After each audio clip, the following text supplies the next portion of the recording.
कल्पना कीजिए, आप एक महत्वपूर्ण बैठक में बैठे हैं, या हो सकता है कि आप किसी ऐसे व्यक्ति के साथ हो जो आपके लिए महत्वपूर्ण है, और आप कुछ ऐसा समझाने की कोशिश कर रहे हैं जो वास्तव में महत्वपूर्ण है। और फिर बस कुछ साधारण शब्दों के साथ आप महसूस करते हैं कि ऊर्जा बदल गई है। उस व्यक्ति का चेहरा समझने के साथ चमक उठता है, उनकी शारीरिक भाषा आरामदायक हो जाती है, और अचानक बातचीत संकोच से बिना प्रयास के हो जाती है। क्या यह अद्भुत नहीं होगा अगर आप जानबूझकर ऐसे क्षण बना सके? अब मुझे पता है कि आप क्या सोच रहे हैं। जादू की तरह लगता है, लेकिन मैं कोई जादूगर नहीं हूं, और आप सही होंगे।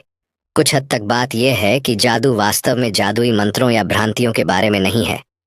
जादू बस उन क्षणों को बनाने के बारे में है जो हमें आश्चर्यचकित करते हैं, जोड़ते हैं और बदलते हैं। और यह पता चला है कि शब्दों की शक्ति जादू के करीब होती है जितना हम समझते हैं। लेकिन चिंता ना करें, मैं हेड से खरगोश निकालने नहीं आया हूँ। मैं यहाँ आपको मैजिक वर्ड्स नामक किताब के छिपे हुए रहस्यों के बारे में बताने आया हूँ, जिसे टिम डेविड ने लिखा है। और यह हमें दिखाता है कि कुछ शब्द प्रभावित करने, प्रेरित करने और ऐसे तरीकों से जोड़ने की क्षमता रखते हैं जो खैर अलौकिक लग सकते हैं। रुके रहिए, क्योंकि इस वीडियो में मैं आपको टिम डेविड की किताब से 7 शब्दों के बारे में बताने जा रहा हूँ जो आपकी संचार करने की शैली को बदल सकते हैं। यह सिर्फ शब्द नहीं है, यह कुंजी के जैसे हैं जो प्रभाव को अनलॉक करते हैं, बाधाओं को तोड़ते हैं और रोजमर्रा की बातचीत को शक्तिशाली संबंधों में बदल देते हैं। और बात यह है, यह बड़े शब्द या जटिल वाक्यांश नहीं है। यह वे शब्द हैं जो हम पहले से जानते हैं, शब्द जो हमने शायद बचपन से सुने हैं, लेकिन जब सही तरीके से इस्तेमाल किए जाते हैं तो ये लगभग जादुई हो जाते हैं।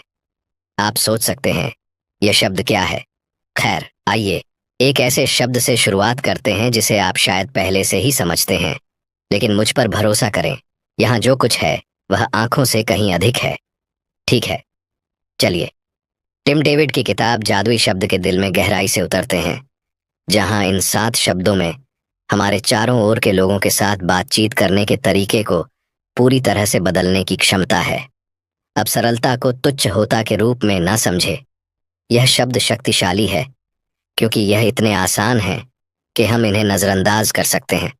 यह वे शब्द है जो लोगों को मूल्यवान, विश्वसनीय और समझा हुआ महसूस कराते हैं। लेकिन यहाँ कुंजी है, यह केवल तब प्रभावी होते हैं जब इन्हें वास्तविक इरादे के साथ इस्तेमाल किया जाए। जब हम प्रत्येक शब्द का अन्वेषण करेंगे तो कल्पना करें कि यह आपके अपने जीवन में कैसे से लागू हो सकता है। आपकी बातचीत, आपकी दोस्ती, आपके कार्यस्थल की गतिशीलता। आप यहाँ सिर्फ शब्द नहीं सीख रहे हैं, आप अधिक प्रभावशाली और प्रेरक बनने के लिए उपकरण सीख रहे हैं। एन हाँ की शक्ति। चलो एक सबसे शक्तिशाली शब्द से शुरू करते हैं। हाँ, यह साधारण शब्द खेल बदलने वाला है, लेकिन सिर्फ इसलिए नहीं कि यह सहमति दिखाता है। यह खुला दरवाजा है, एक संकेत के आप विचारों के लिए खुले हैं, सहयोग करने के लिए तैयार हैं और नए रास्तों की खोज के लिए इच्छुक हैं। इस पर विचार करें, कितनी बार आपने हाँ कहने से डर, संदेह या केवल अपनी आरामदायक स्थिति में बने रहने की इच्छा के कारण पीछे हट गए हैं? जब आप हाँ कहते हैं तो आप अवसरों और विकास को अपनाते हैं और आप लोगों को दिखाते हैं कि आप संभावनाओं के लिए खुले हैं। यह एक छोटा शब्द है, लेकिन इसका आपके संसार को विस्तारित करने की शक्ति है। और सुनिए, कभी कभी हाँ कहना आपको नई रोमांच की ओर ले जा सकता है। जैसे वह एक दोस्त जो पूछता है, क्या तुम स्काई डाइविंग करना चाहते हो? यह सही नहीं था कि मैं क्या सोच रहा था, लेकिन सुनिए, जिंदगी छोटी है ना? लेकिन यहाँ एक मोड़ है। हाँ कहना हमेशा सहमति के बारे में नहीं होता। कभी कभी यह अपने मानसिकता को उस दिशा में बदलने के बारे में होता है जिसमें क्या संभव है। तो खुद से पूछे, हाँ कहने से आपकी स्थिति कैसे बदल सकती है? 2 मदद, पुल और विश्वास बनाना। अगला शब्द है मदद दम। यह शब्द कहना कितना मुश्किल होता है ना? हम अक्सर सोचते हैं कि मदद मांगना कमजोरी है, लेकिन टिम डेविड हमें दिखाते हैं कि मदद मांगना वास्तव में शक्ति का एक सबसे बड़ा संकेत है। यह दूसरों को हमारे सफर में शामिल होने के लिए एक विनम्र निमंत्रण है। कुछ बड़े का हिस्सा बनने के लिए कल्पना कीजिए क्या होगा अगर मदद नहीं मांगने से आपको महत्वपूर्ण संबंध, खोई हुई संभावनाएं और यहाँ तक कि कुछ मानसिक शांति भी खोनी पड़ती है। डरावना है ना? जब आप संपर्क करते हैं तो आप लोगों को दिखाते हैं कि आप उनके समर्थन को मूल्य देते हैं, और यह एक ऐसा संबंध बनाता है जो विश्वास पर आधारित है। और आइए, हम सबके पास ऐसे क्षण होते हैं, जैसे जब आप एक ही बार में 10 ग्रोसरी बैग ले जाने की कोशिश कर रहे होते हैं ताकि दूसरी बार जाने की जरूरत ना पड़े। क्या जिंदगी आसान नहीं होती अगर आप सिर्फ किसी से थोड़ी मदद मांग लेते? लेकिन मदद मांगने और देने में एक कला है। यह समय और ईमानदारी के बारे में है, और यहाँ असली जादू है। कब मदद देने की पेशकश करना, ये सब कुछ बदल सकता है। अधिक जानने के लिए तैयार हैं? तीसरा, धन्यवाद। आभार की शक्ति को अनलॉक करना। आज हम जिस तीसरे शब्द पर ध्यान केंद्रित कर रहे हैं वह है धन्यवाद। यह एक ऐसा शब्द है जिसका हम अक्सर उपयोग करते हैं, लेकिन हम कितनी बार इसे सच में महसूस करते हैं? आभार व्यक्त करना किसी पर स्थायी सकारात्मक प्रभाव छोड़ने के सबसे सरल तरीकों में से एक है। फिर भी हम इसे नजरअंदाज करने की प्रवृत्ति रखते हैं। उन रिश्तों के बारे में सोचे जो आपके लिए महत्वपूर्ण है। कल्पना कीजिए कि अगर आप उन लोगों को सच में धन्यवाद कहने का समय नहीं लेते जो आपका समर्थन करते हैं। सोचिए, यदि बहुत देर हो जाती है तो आपको कितना पछतावा होगा। ये छोटा सा शब्द एक क्षणिक पल को एक स्थायी बंधन में बदल सकता है। यहाँ एक मजेदार व्यायाम है। अगली बार जब आप कॉफी ऑर्डर करें तो बारिता को एक वास्तविक दिल से धन्यवाद दें, और अगर वे आपको ऐसे देखें जैसे आपने उन्हें एक स्वर्ण पदक दिया हो तो हैरान ना हो। एक ईमानदार धन्यवाद में इतनी शक्ति होती है। आभार ऐसे परिवर्तन का उत्प्रेरक बन सकता है जिसकी आपने कभी कल्पना नहीं की होगी। तो आप धन्यवाद कहने को सिर्फ एक आदत कैसे बना सकते हैं, बल्कि एक वास्तविक व्यक्ति। चलिए आगे बढ़ते हैं। 4, माफ करना, विश्वास को फिर से बनाना और गलतियों को स्वीकार करना। अब हम बात करते हैं माफ करना। इस शब्द में विश्वास को फिर से बनाने की अद्भुत क्षमता है। माफ करना सिर्फ गलती स्वीकार करने के बारे में नहीं है, यह दिखाने के बारे में है कि आप रिश्ते को इतना महत्वपूर्ण मानते हैं कि आप खुद को कमजोर दिखाने को तैयार हैं। अब इसके बारे में सोचिए, कितने रिश्ते ऐसे हैं जो तब टूट गए जब किसी ने माफी मांगने की इच्छा नहीं दिखाई। कितनी दोस्ती, यहाँ तक कि पारिवारिक बंधन भी गर्व के कारण फीके हो गए। माफ करना न कहने की कीमत बहुत अधिक हो सकती है।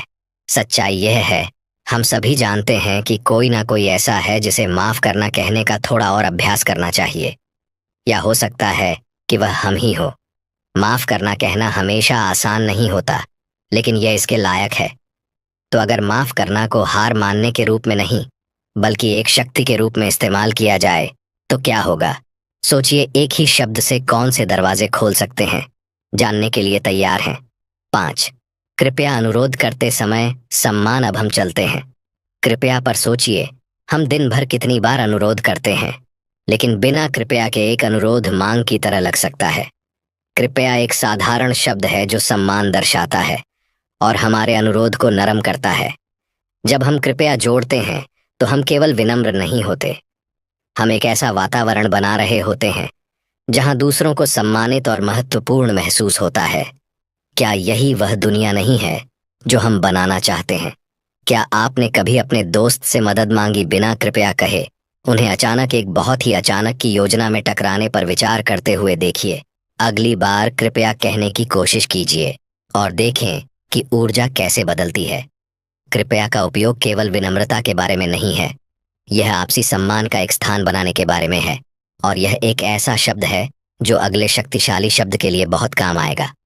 6, अब कार्यवाही को प्रेरित करना और विलंब को पार करना। अच्छा, अगला शब्द है जो ऊर्जा को बदलने वाला है। अब यह शब्द केवल तात्कालिक के बारे में नहीं है, यह कार्यवाही को प्रेरित करने और विलंब को तोड़ने के बारे में। टिम डेविड सुझाव देते हैं कि अब बात का उपयोग तात्कालिक उत्पन्न करता है। यह लोगों को ध्यान केंद्रित करता है और संकेत देता है कि आप आगे बढ़ने के लिए तैयार हैं। अपने लक्ष्यों के बारे में सोचिए, कितने सपने आप इस वजह से टाल रहे हैं क्योंकि बाद में सुरक्षित लगता है। अब एक शक्तिशाली प्रेरक है, एक याद दिलाने वाला कि सही समय नहीं होता। यह एक ऐसा शब्द है जो कहता है, अगर अब नहीं तो कब? क्या आपने कभी अपने आप को कहा, मैं कल से व्यायाम शुरू करूंगा? हम सभी वहां रह चुके हैं, लेकिन अब का एक मजेदार तरीका है हमें सोफिस से उठाकर क्रियान्वित करने का।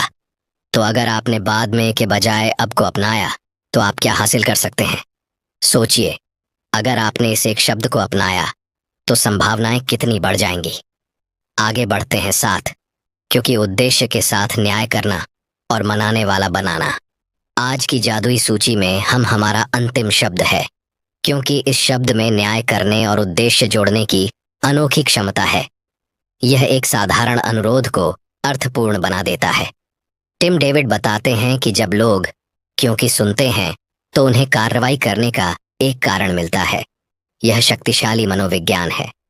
सोचिए कितनी बार हमने अनुरोध को केवल इस वजह से नजरअंदाज किया क्योंकि हमें उनके पीछे का कारण नहीं पता था, और कितनी बार हमें नजरअंदाज किया गया क्योंकि हमने कारण नहीं बताया, क्योंकि हम प्रभाव खोने का जोखिम उठाते हैं।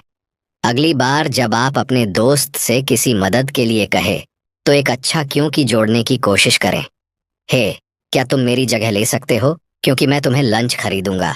अचानक यह एक पूरी तरह से अलग कहानी बन जाती है। तो जब हम इन 7 जादुई शब्दों को मिलाते हैं, तो क्या होता है? उत्तर सरल है। हम सम्मान, सहानुभूति और समझ पर आधारित रिश्ते बनाते हैं। लेकिन एक सवाल बाकी है, ओमस इन शब्दों का उपयोग कैसे शुरू करेंगे ताकि आप अपने रिश्तों और जीवन को बदल सके? तो यहाँ हम हैं आप अब उन 7 जादुई शब्दों को जानते हैं जो वास्तव में आपकी बातचीत को बदल सकते हैं। हाँ, मदद, धन्यवाद, क्षमा, कृपया अब और, क्योंकि यह प्रभाव और सहानुभूति के शब्द हैं, केवल शब्दावली नहीं। लेकिन याद रखें, यह केवल इन शब्दों को जानने के बारे में नहीं है, ये उन्हें इरादे के साथ उपयोग करने के बारे में है। यहाँ बात यह है, इन शब्दों को जानना केवल पहला कदम है। असली शक्ति इस बात में है कि आप इन्हें कैसे और कब उपयोग करते हैं। कल्पना करें एक ऐसी दुनिया की जहां आप हर बातचीत में पुल बनाने के लिए तैयार होते हैं, न कि दीवारें खड़ी करने के लिए। यह सरल लगता है, लेकिन यह जीवन बदलने वाला है। और सबसे अच्छी बात, आप आज ही शुरू कर सकते हैं। एक त्वरित प्रश्न, क्या आपने कभी ऐसा महसूस किया है कि आप किसी बातचीत को फिर से चला सकते? चाहा है कि आपने सही समय पर सही बात कही होती? हम सभी वहां थे, लेकिन इन शब्दों को शामिल करके आपको फिर से चलाने की आवश्यकता नहीं पड़ेगी। आप अर्थपूर्ण बातचीत के लिए सुसज्जित और तैयार होंगे। आइए थोड़ी गहराई में जाएं। केवल इन शब्दों को जानने पर क्यों रुके? क्यों ना एक ऐसे व्यक्ति बनने का लक्ष्य रखें जो स्वाभाविक रूप से प्रभाव और प्रामाणिकता के साथ बोलता है। सोचिए, इन शब्दों का न उपयोग करने का क्या प्रभाव होगा, क्या होगा यदि वर्षों बाद आप पीछे मुड़कर देखें और महसूस करें कि आप गहरे संबंधों, व्यक्तिगत विकास और यहाँ तक कि सफलता से चूक गए, सब क्योंकि आप सही शब्द नहीं जानते थे। यहाँ आपका मौका है स्क्रिप्ट पलटने का। हर बार जब आप धन्यवाद या कृपया या मदद कहते हैं, तो आप एक ऐसी कहानी बना रहे हैं जिसे लोग आपके बारे में याद रखेंगे। लोग सकारात्मकता और उद्देश्य की ओर आकर्षित होते हैं। इसलिए जब आप शब्दों का चयन सावधानी से करते हैं, तो आप केवल अपने संबंधों में सुधार नहीं कर रहे, आप एक ऐसी प्रतिष्ठा बना रहे हैं जो आपके असली व्यक्तित्व को दर्शाती है। और चिंता ना करें, यह अचानक मानव शब्दकोश बनने के बारे में नहीं है। मेरा मतलब है, हर दिन थेसोरस की तरह सुनाई देने का समय किसके पास है ना? बस इन शब्दों को स्वाभाविक रूप से जोड़कर आप देखेंगे कि लोग आपके प्रति कैसे प्रतिक्रिया देते हैं। अब यहाँ एक विचार है, आज को एक और दिन मत बनने दें जहां आपने कुछ नया सीखा लेकिन कोई कार्रवाई नहीं की। छोटे शुरू करें, शायद धन्यवाद कहने में अधिक खुलापन लाए, या हाँ के लिए तैयार रहे, या बस कृपया को इरादे के साथ पूछें। यह छोटे बदलाव अद्भुत लहर प्रभाव पैदा कर सकते हैं। कल्पना करें, 1 महीने बाद यदि आप आज इन शब्दों का उद्देश्य के साथ उपयोग करना शुरू करें, तो आप कहाँ हो सकते हैं? सोचिए, आप किन संबंधों को मजबूत करेंगे, किन अवसरों को खोजें, और लोग आपको किस तरह देखेंगे। और यदि यह आपको उत्साहित करता है, तो आपको हमारे अगले video be your on sunshine by James Allen पसंद आएगा। यह इस पर केंद्रित है कि आप अपने भीतर से सकारात्मकता कैसे पैदा कर सकते हैं। बिल्कुल, जैसे इन जादुई शब्दों का उपयोग करना, लेकिन भीतर की ओर केंद्रित अंत स्क्रीन पर एक लिंक है। और यदि आप जादुई शब्दों की पुस्तक के मालिक बनने के लिए तत्पर हैं, तो विवरण में नीचे लिंक देखें। याद रखें, इन शब्दों में से प्रत्येक एक उपकरण की तरह है। इन्हें ध्यान से उपयोग करें, संबंध बनाएं, और चलिए एक ऐसा विश्व बनाते हैं जहां हमारे शब्द दूसरों को प्रेरित करते हैं और एक स्थायी प्रभाव छोड़ते हैं। अगली बार तक बढ़ते रहे, चमकते रहे और जिज्ञासु